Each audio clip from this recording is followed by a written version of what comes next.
Well, following that, this perhaps is apropos. It's called Tripping the Lights Elastic, or How to Cast the Elastic. It's in the voice of an elastic. The color could be more exciting, but to an exhausted elastic band, beige is the new neon green. First, there was one, just me, dropped by accident when dividing up the mail. A voice saying, one for you, one for me, two for you. Then I was dropped, left lying here on this beige carpet. Ah, rest, glorious rest. No more feeling stretched for a while, or stretching, easing, being recycled. Just good old peace on a soft beige carpet. I can relax, no matter for how short or long, till I get picked up and used again. Now this is a high one, so there will be parts prose and little haiku-like pieces in between. Dust and dust bunnies, so easy to get used to. I'll just enjoy being this particular shade of blue, being curled into this pleasing shape. I love this writer's living room where it's quiet. By happy accident, I've fallen into the shape of a Mobius strip, or close as possible to being one. If this were Halloween, I'd get away with it. Meanwhile, I'll just be pleased with myself. Watch my shadows as they change from ambient sunlight to dusk to sudden lamplight as it gets turned on. A truck turns in the driveway. Heavy metal versus Schubert. Things move on a carpet. The 2-by-3 foot mat beside her reading chair is edging toward the fireplace. Slowly, mind you. Now, an engineer explained this to me, that a mat on a carpet will move. There's some principle there. It doesn't like me watching as it inches strand by strand towards the east, seeking nirvana, I suppose. I suspect it doesn't like its own desperation noticed by anyone. Me, I like change. I'm noticing my own changes too. It's probably psychologically healthy to objectively observe your own process, not worry about what will happen next. I might write a book on that. Today I've been carpet shifted or accidentally toe nudged into an almost musical shape, a trebly cleft sort of shape, but with a closed downward stroke. Under the sofa, travel magazines stacked.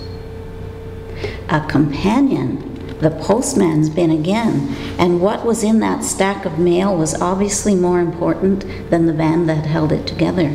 These may be the most casual housekeepers I've ever experienced. Now we are too. The other elastic has fallen into the shape of a mango seed, with even the slightly straightened side that a mango outline is so proud of. Well, why not be proud of such a classically lovely outline? Show it off. Such voluptuous curves. I love her already. Fresh lilacs. All night their scent in the air-conditioned room. Meanwhile, I seem to be making something of myself, transforming into something possibly more useful to a writer who may love mangoes. I'll have to keep on my toes. With little effort, I have become an ampersand. Now that's what I call progress. A friend writes of buying a new house. Her husband's choice, she says. Life as ampersand is my chance to be clever. Ampersand from et for and, from my quick glance at the back of this dictionary on the shelf beside me. I may be impressing the writer, but mango seed seems to be getting more slender. Don't mango seed. I don't want to lose any part of you. Dang, either she didn't hear me or doesn't care. Today mango more resembles a baby's footprint. Minus the toes, of course. Is that what she has in mind? A relationship? Heavens. Voices rise from the basement. The plumber saying, We need a snake. Rebelling, I suppose, trying not to care. I get careless about grooming. My belly is getting bigger and my head fatter. Is that even possible? My once perfect butt is chubby. I'm confused. Still, if she gave me a sign. Her baby's foot outline is slimming too. It's more like a young boy's foot. Is this manipulation? Am I being led to imagine a son, complete with baseball and hockey, guitar lessons one day? I find myself unfolding. But oh no, not to this, not into infinity so soon.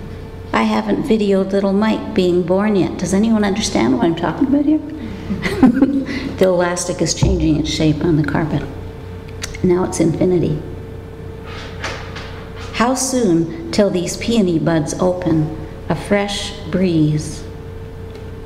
It's much too early to be asked to look at the broader picture, to consider eternity, forced to decide on philosophies, to choose.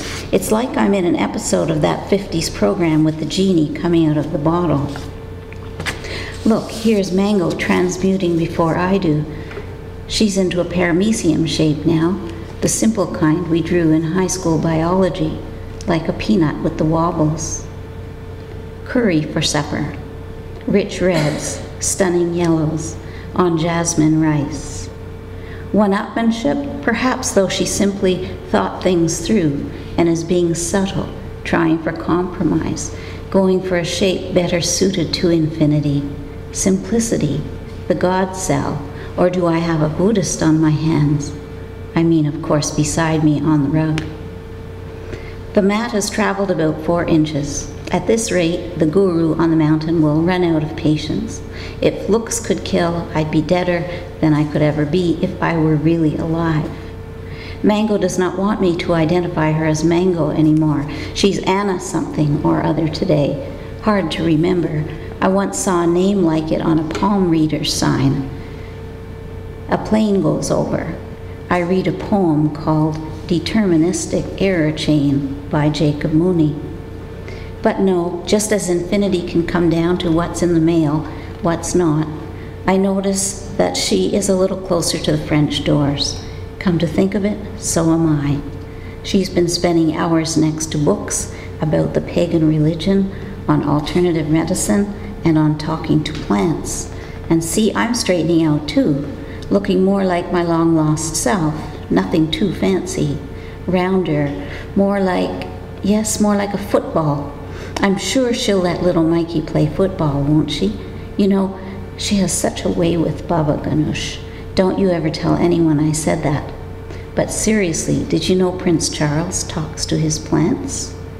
Everyone has to touch the leaves of the sensitive plant. Everyone. Thank you.